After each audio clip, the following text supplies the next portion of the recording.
Full time at Anfield, Liverpool 6, Qarabag 0. A resounding win, a much needed win for Liverpool, especially after the critics, myself included, were calling for Arne Slot's job because this team has not looked threatening, has not looked potent, has not looked impressive. We have none of those concerns about this match.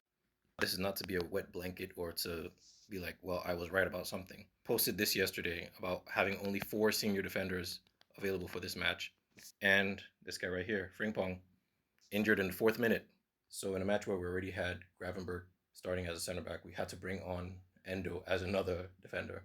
But all in all, they both played surprisingly well. So while the sky might be falling in the Premier League, look at where Liverpool is.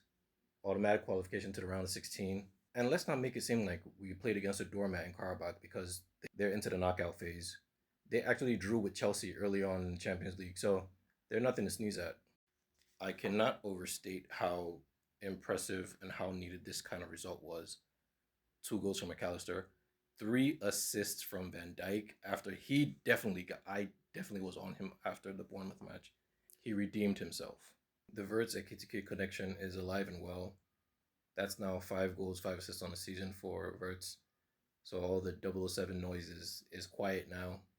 I'm not even going to start comparing him to other your star players, but yeah, he's doing his thing.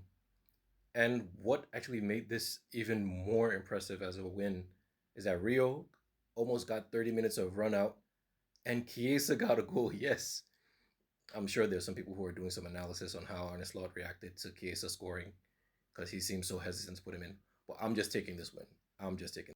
And of course, this means we're comfortably into the next phase of the Champions League without having to play in the playoff. Of course, we need this to carry over. We need this to be positive momentum, at least even into the weekend. At least into the weekend. Let's start with that. And of course, up the mighty Reds.